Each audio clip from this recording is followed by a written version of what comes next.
नमस्कार स्टूडेंट्स, आज अपने डेवलपमेंट बायोलॉजी का लेक्चर नंबर 41 यानी 41वां लेक्चर करने जा रहे हैं। देखिएगा, अपना जो टॉपिक पीछे समाप्त हुआ है उसके स्पर्मेटोजेनेसिस और oogenesis को अपने ख़त्म किया। अब बात हम करेंगे फॉर्मेशन ऑफ एग मेम्ब्रेन्स या एग मेम्ब्रेन्स की बात करते हैं हम।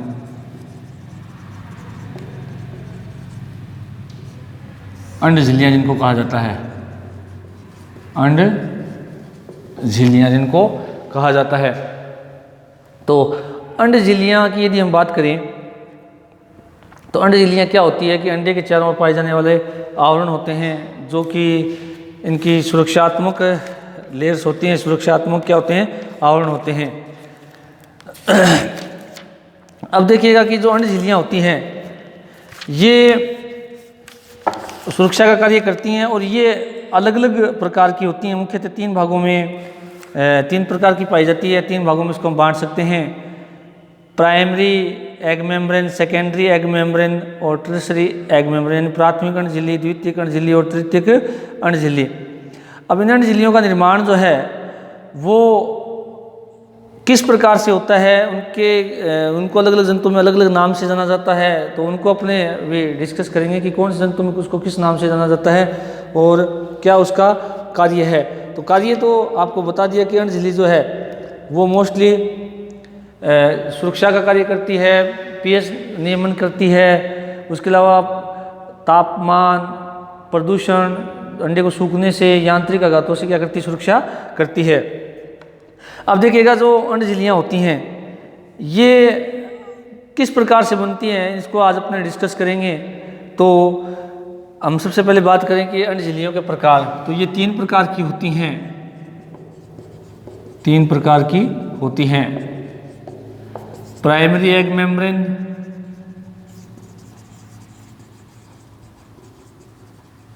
दूसरा सेकेंडरी एग मेम्ब्रेन और तीसरी है टर्शियरी एग मेम्ब्रेन। इन तीनों को हम डिस्कस करेंगे। प्राथमिक अंड झिल्ली, द्वितीयक अंड झिल्ली और तृतीयक अंड झिल्ली। अब प्राथमिक अंड झिल्ली की अगर हम बात करें तो इसका जो निर्माण है वो अंडाशय के द्वारा, अंडाशय में मौजूद जो अंडाणु होता है उसके द्वारा या फॉलिकल सेल्स के द्वारा होता है। कौन सी का? प्राथमिक अंड झिल्ली का। और प्राथमिक अंड झिल्लियाँ जो अलग अलग जंतुओं में अलग अलग नाम से जानी जाती है, जैसे विटिलाइन झिल्ली कहते हैं, जोला रेडिएटा जैसे हमने नाम सुना है। उसके अलावा जेली आवरण इसको भी कहा जाता है। तो ये सारी किसके एग्जाम्पल है? प्राथमिक अंड झिल्ली के उदाहरण है। द्वितीयक अंड झिल्ली जो है इसका निर्माण जो है प्राथमिक अंड झिल्ली के बाहर फॉलिकल सेल्स के द्वारा किया जाता है। फॉलिकल सेल्स जो हम पढ़ के आए हैं कि अंडे के चारों ओर पाई जाने वाली सेल्स होती हैं, जो 2n सेल्स होती हैं, उनके द्वारा किसका निर्माण होता है? द्वितीयक अंड झिल्लियों का निर्माण होता है। और तृतीयक जो अंड झिल्लियाँ होती है उसका जो निर्माण होता है वो अंडवाहिनी या अन्य किसी सहायक संरचना के द्वारा होता है। तो तृतीयक अंड झिल्ली जो होती है ये भी जैसे शार्क में, एम्फीबिया में, सरीसृप में, इनके अंदर क्या है, और पक्षियों में क्या ये पाई जाती हैं। तो ये तीनों ही प्रकार के अंड झिल्ली जो हैं उनका अंतिम जो हम कह सकते हैं कि जो कार्य जो होता है, या यूँ कह सकते हैं कि इनका जो एक प्रकार से यूँ कह सकते हैं उपयोग या जो यूज है वो सुरक्षा है, विकिरणों से बचाव है, प्रदूषकों से बचाव है, यांत्रिक आघातों से बचाव है। तो ये कार्य कौन करती है? सारी तीनों अंड झिल्लियाँ करती हैं। अब देखिएगा कि ये जो अंड झिल्लियाँ ये पोरीफेरा और सिलेंट्रेटा को छोड़ करके सभी जंतुओं के अंदर क्या है ये पाई जाती है। और ये क्या होती हैं कि अब अगर इसको थोड़ा स्ट्रक्चर देखें तो जैसे ये अपने एक अंडा है, इस अंडे के चारों ओर ये क्या है? सेल मेम्ब्रेन हो गई, ये साइटोप्लाज्म है। अब साइटोप्लाज्म के देखिए चारों ओर, यदि साइटोप्लाज्म को घेरे हुए सेल मेम्ब्रेन है तो इसके चारों ओर इस प्रकार से होती है ये। तो ये प्राइमरी होगी, मान लेते हैं अपने, ये सेकेंडरी होगी और ये कौन सी होती है? फिर टर्शियरी होती है। ये कौन सी होती है? टर्शियरी। अब देखिएगा, कोई भी जंतु है जो उसके चारों ओर कम से कम दो अंड झिल्लियाँ तो मिलेंगी। कम से कम कौन सी मिलेगी? दो। तो जैसे प्राइमरी टर्शियरी हो सकती है, प्राइमरी सेकेंडरी हो सकती है, सेकेंडरी टर्शियरी हो सकती है। तो कम से कम दो अंड झिल्लियाँ तो अपने को मिलेगी। अब अपने इसको पूरा डिटेल में थोड़ा देखते हैं। तो सबसे पहले हम बात करते हैं प्राथमिक अंड झिल्ली की। किसकी बात करते हैं सबसे पहले? प्राथमिक अंडझिल्ली।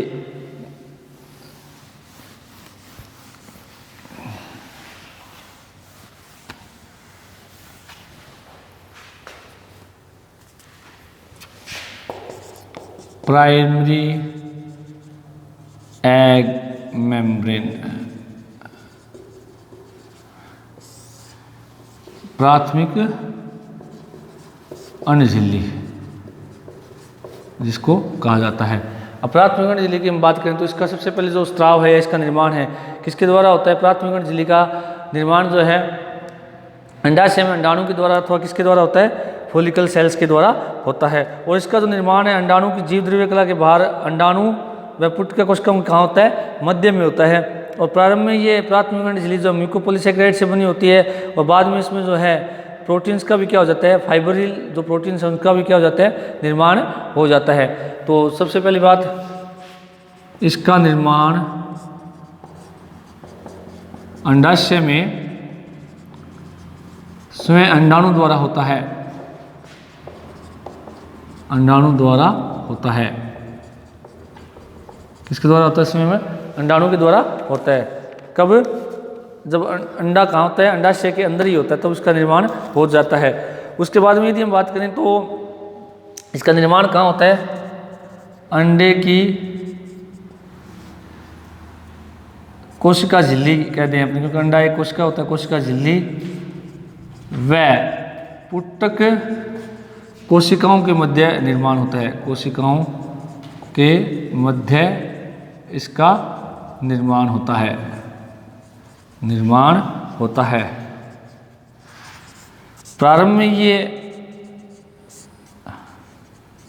ये म्यूकोपॉलीसेकेराइड की बनी होती है, म्यूकोपॉलीसेकेराइड की बनी होती है।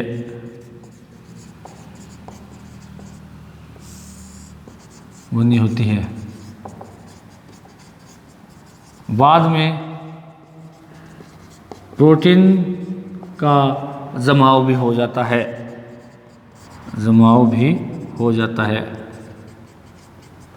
अब जैसे अपने बात करें इसमें, ये अंडा हो गया और इसके चारों ओर ये प्राथमिक अंडझिल्ली बन जाती है, इस प्रकार से बन गई। और ये अपनी फॉलिकल सेल्स होती हैं इस तरह से। ये क्या होती है? Follicle sales.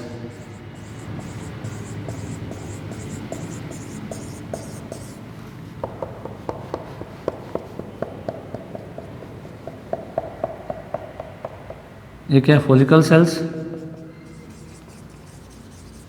ये प्राइमरी एग मेम्ब्रेन और ये सेल मेम्ब्रेन और ये साइटोप्लाज्म। तो इस प्रकार से जो बनने वाली एग मेम्ब्रेन है उसको क्या कहा जाता है? प्राइमरी एग मेम्ब्रेन कहा जाता है। और जो प्राइमरी एग मेम्ब्रेन है इसको अलग अलग जंतुओं में अलग अलग नाम से जाना जाता है। जैसे पहले हम बात करें विटिलाइन मेम्ब्रेन। विटिलाइन मेम्ब्रेन जो है ये एक प्रकार का क्या होता है?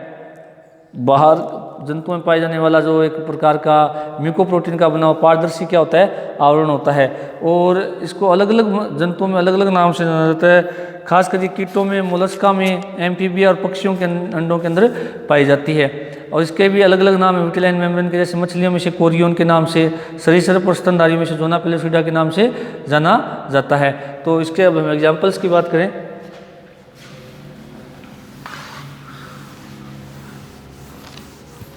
Types of primary egg membrane.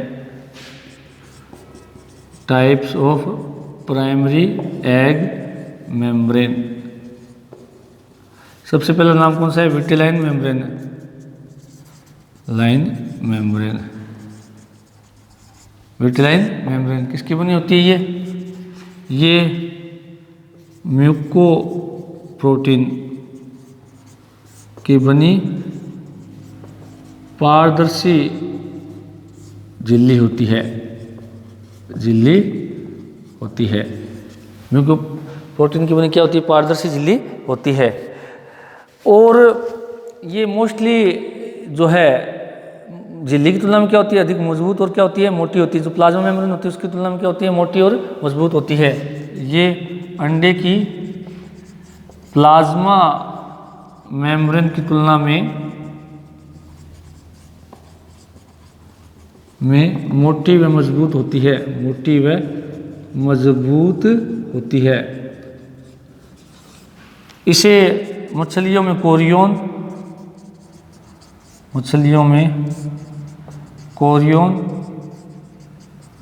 व स्तनधारियों में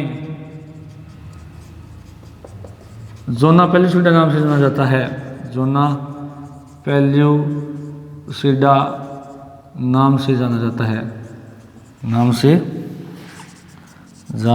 जाता है, जोना पेलुसिडा नाम से क्या जाना जाता है?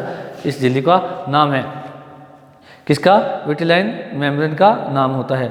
और ये जो है ये विदलन की लंबी अवस्था में भी बंधी रहती है, यानी कि यूँ कह सकते हैं जब तक विदलन होता है तब तक ये विटिलाइन मेम्ब्रेन जो है वो अंडे के साथ चिपकी हुई रहती है। विदलन के बाद में ये अपने को दिखाई नहीं देती है। तो ये किसका एग्जाम्पल हो गया? प्राइमरी एग मेम्ब्रेन का। उसके अलावा दूसरा जो एग्जाम्पल है वो है जोना रेडिएटा। क्या है? जोना रेडिएटा।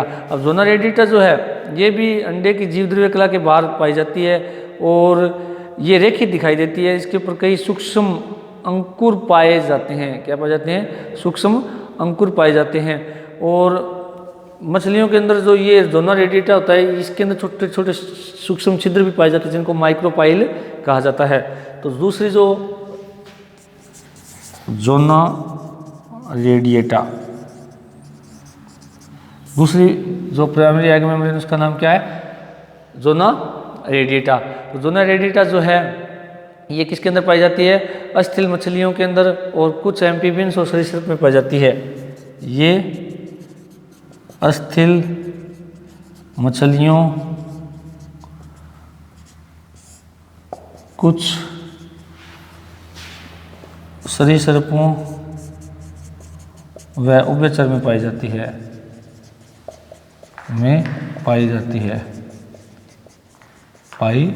है। कौन सी? जोना रेडिएटा, जिसको अरांकित अंडावरण भी कहते हैं। और ये क्या है? रेखित प्रकार की होती है और इसमें सूक्ष्म अंकुर भी पाए जाते हैं। ये रेखित प्रकार की होती है। इसमें कई इसमें माइक्रोविलाई भी पाए जाते हैं तथा सूक्ष्म छिद्र भी उपस्थित होते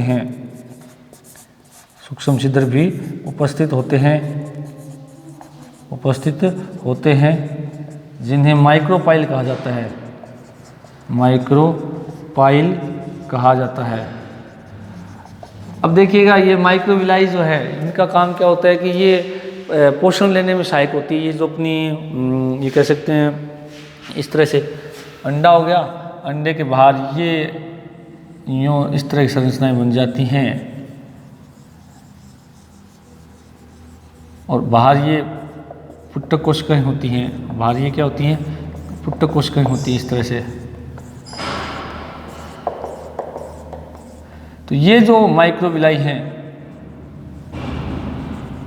ये फॉलिकुलर सेल से क्या लेती है? पोषण लेती है। लेकर के किसको देती है? इस अंडे को देती है। तो ये क्या कहलाती है? जोना रेडिएटा, जो किसके अंदर पाई जाती है? अस्थिल मछलियों और कुछ सरीसृपों के अंदर पाई जाती है। या यूँ हम कह दें कि शार्क है, अस्थिल मछलियाँ, उभयचर और सरीसृपों के अंदर ये पाई जाती है। तो इसको क्या कहा जाता है? जोना रेडिएटा।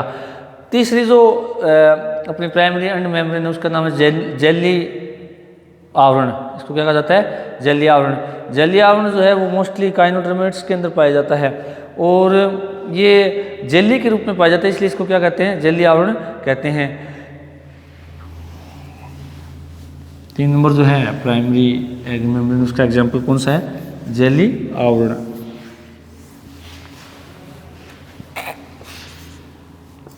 जेली आवरण ये समुद्री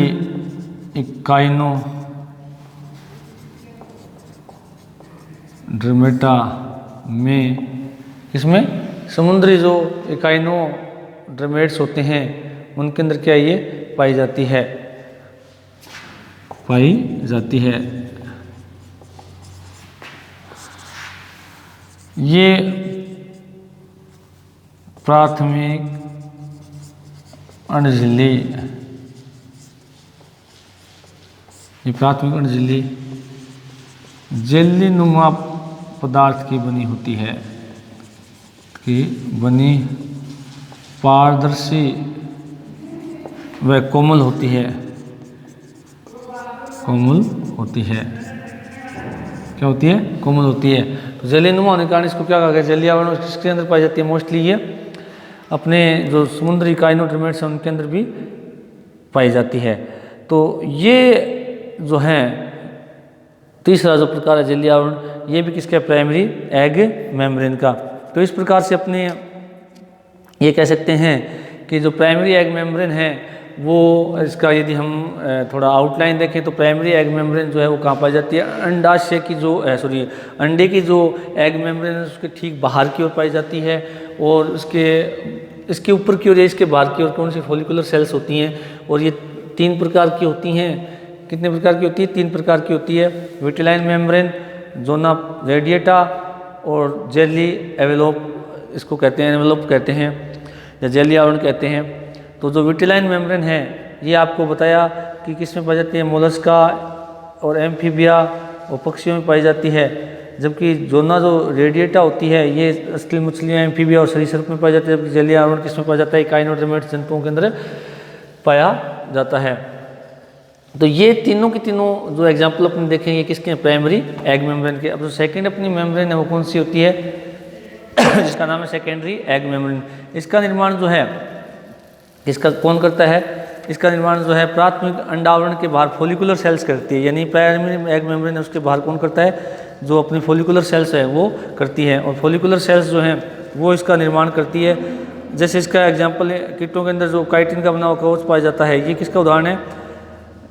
सेकेंडरी एग मेम्ब्रेन का। उसके अलावा जो कशेरुकियों के अंदर जो है कोरियो नामक झिल्ली पाई जाती है, वो भी सेकेंडरी किसका निर्माण किसका भाग? सेकेंडरी एग मेम्ब्रेन का। उसके अलावा एक कोरियोना रेडिएटा पाई जाती है किसके अंदर? अपने स्तनधारियों के अंदर, वो भी किसका? सेकेंडरी एग मेम्ब्रेन का उदाहरण है। तो वो अपना सेकेंड जो टॉपिक है वो कौन सा? Secondary egg membrane. Secondary egg membrane, secondary egg membrane, द्वितीयक अंड झिल्ली, द्वितीयक अंड झिल्ली।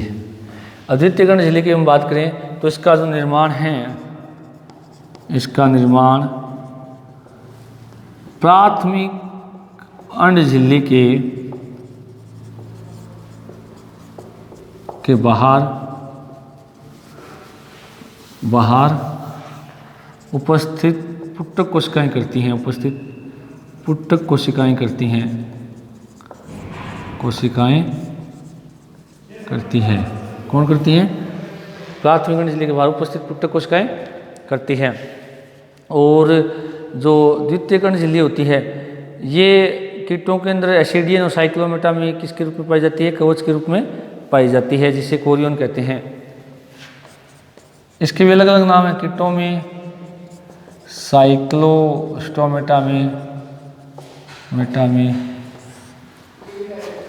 काइटिन के कवच के रूप में पाई जाती है, काइटिन के कवच के रूप में पाई जाती है, जिसे कोरियन कहते हैं, जिसे कोरियन कहते हैं। स्तनधारियों में इसे कोरोना रेडिएटा कहते हैं, कोरोना रेडिएटा कहते हैं, रेडिएटा कहते हैं। किससे? स्तनधारियों के अंदर से क्या नाम दिया जाता है? कोरोना रेडिएटा कहा जाता है। उसके अलावा एम्फीबियन सरीसृप पक्षी और स्तनधारियों में मतलब किसी प्रकार की नहीं पाई जाती है।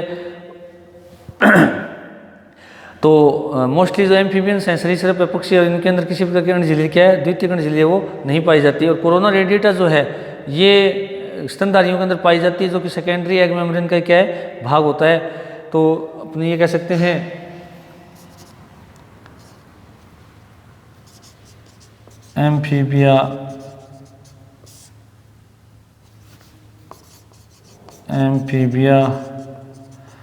रेप्टाइल्स व एविज में ये एब्सेंट होती है।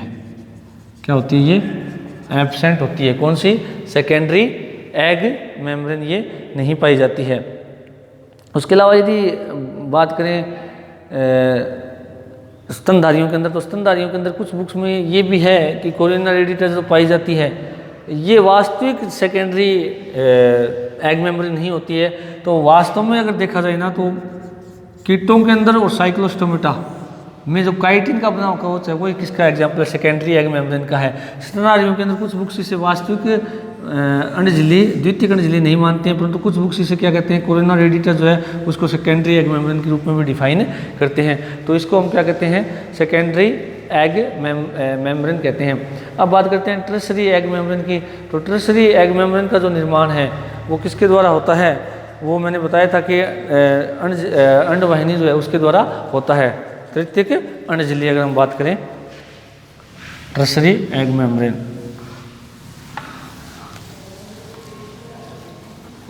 तृतीयक अंड झिल्ली, tertiary egg membrane. Tertiary egg membrane जिसका निर्माण कौन करता है, अंडवाहिनी द्वारा होता है। इसका निर्माण अंडवाहिनी द्वारा होता है, अब देखिएगा जब अंडा है निकलने के बाद में, यानी अंडोत्सर्ग होने के बाद में जो अंडा है वो कहाँ जाता है, फैलोपियन ट्यूब में जाता है। और फैलोपियन ट्यूब में जब जाता है तो उस समय फैलोपियन ट्यूब के अंदर जो मौजूद ग्लैंड्स होती हैं, म्यूकस ग्लैंड्स वगैरह पाई जाती हैं, वो ग्लैंड क्या करती है, इस तृतीयक अंडवाहिनी का निर्माण करती है। अब मैं आपको बताता हूँ कि तृतीयक अंडवाहिनी जो है वो प्राइमरी एग मेम्ब्रेन के चारों ओर पाई जाती है। यानी इन जंतुओं के अंदर जो है सेकेंडरी एग मेम्ब्रेन क्या होती है, एब्सेंट होती है। तो ये भी अलग अलग जंतुओं में अलग अलग रूप में पाई जाती है। जैसे अपने बात करें शार्क तथा जो रे मछलियाँ होती हैं, इनके अंदर एल्ब्यूमिन तथा ओर्नी कैप्सूल के रूप में पाई जाती है। शार्क तथा हॉर्नी फिशेज में ये, सॉरी रे फिशेज के अंदर, रे फिशेज में ये हॉर्नी और कैप्सूल और एल्ब्यूमिन के रूप में पाई जाती है। ये एल्ब्यूमिन व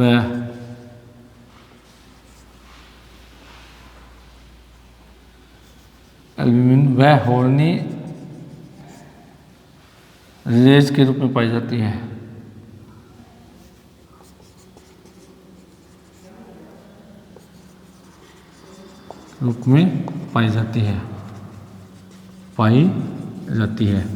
कौन सी?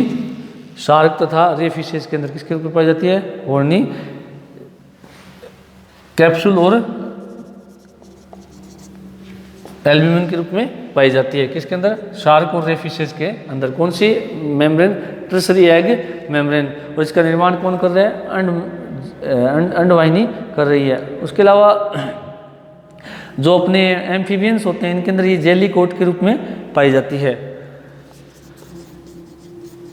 एम्फीबियन में ये जेली कोट के रूप में पाई जाती है, किसके रूप में पाई जाती है? जेली कोट, यानी जेली आवरण के रूप में पाई जाती है। किसके अंदर? एम्फीबियन के रूप में। और जब ये अंडे, एम्फीबियन के अंडे जब जल के अंदर छोड़े जाते हैं तो उस समय ये जो जलीय आवरण होता है वो जल को अवशोषित करके फूल जाता है।